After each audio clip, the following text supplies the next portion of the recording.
Hello po guys, good morning po sa inyong lahat-lahat. Ayan, ngayong oras po na ito guys ay mag-umpisa na naman po tayo sa ating panibagong recipe. Ayan, magluluto po tayo guys ng Chinese recipe. Ang pagluluto po ng Chinese na recipe po ay simple lang po. Kaya tara na guys, titingnan po ninyo si Joy sa ating gagawin. Ipapakita ko po sa inyo guys itong ating mga ingredients po. Kagaya po nitong bean sprout. Ayan. At saka may meron po tayong luya. Ayan. Ito po ang ating luya guys. At saka nag-prepare po tayo ng cornstarch. At saka may meron po tayong oyster sauce. Ayan. May oyster sauce po tayo. At saka guys ay may meron po tayong abalone. At saka may meron po tayong choy sam na gulay po guys. Dapat po itong choy sam po na ito ay malalaki po. Kaso nga lang ito po yung nadala po dito sa bahay. Kaya dahil po ay nakapagbili na po ako ng ibang mga sangkap. Kaya okay na lang po ito guys. Ito na lang po ang ating gagamitin sa ating pagluluto.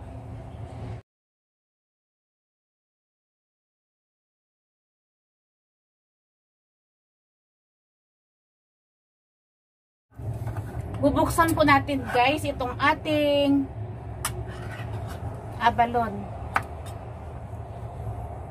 At saka i-separate natin guys ang tubig or ang kanyang sabaw.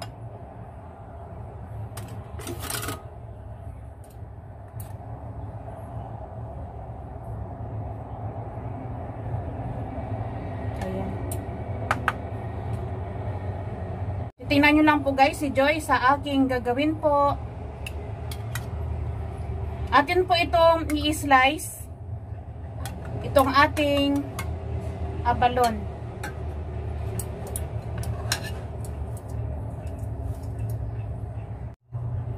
Titingnan nyo lang po guys si Joy sa aking gagawin.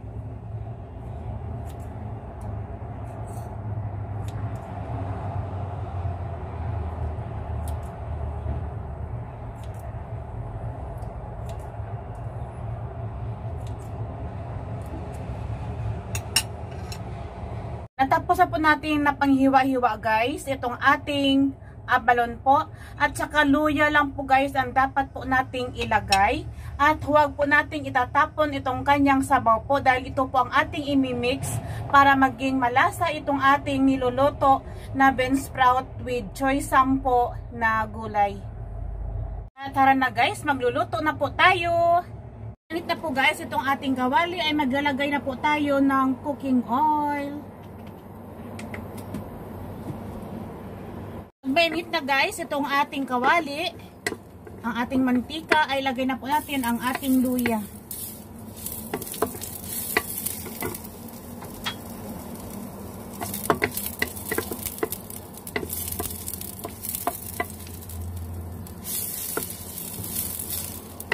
Tsaka ilagay na po natin guys itong ating abalone.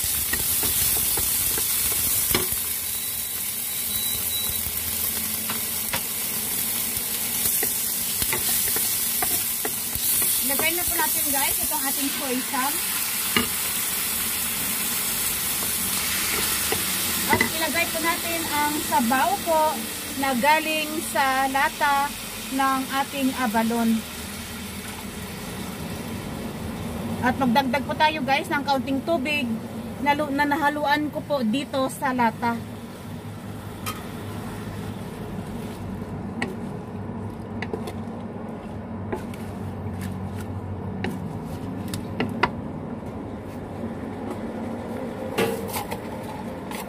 Maglagay po tayo guys ng kaunting asin. Tsaka kaunting asukal lang po.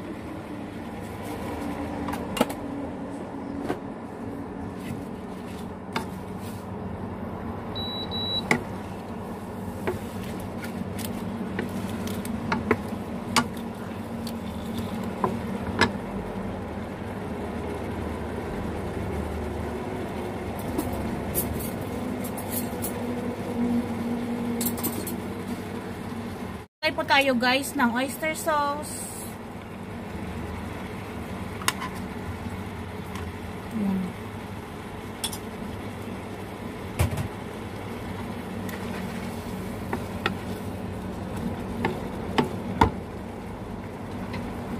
Ilagay pa natin guys ang ating bean sprout.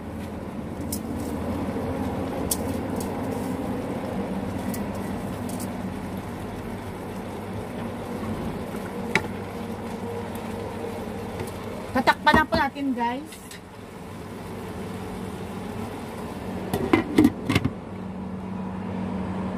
Po natin guys.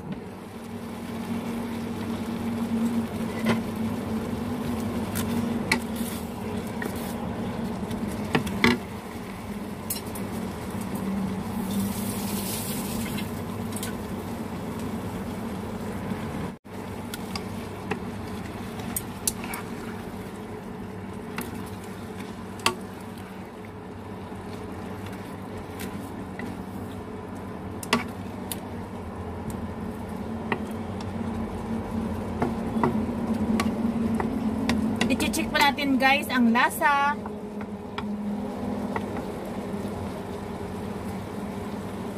Magdagdag po tayo guys ng kaunting chicken powder.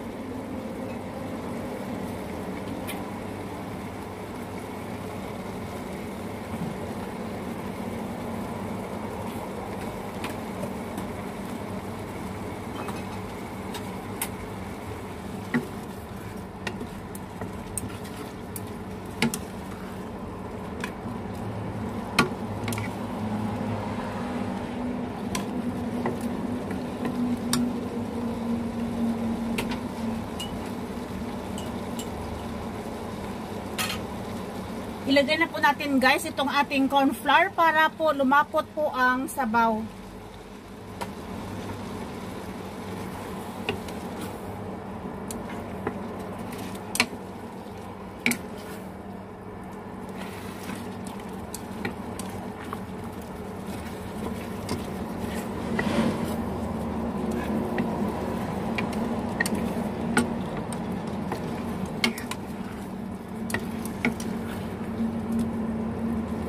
Kaya okay na po ito guys. Luto na po itong ating niluluto. Ayan. Kaya papatayin na po natin itong ating apoy po. Ayan. Ito na po guys ang ating finished product.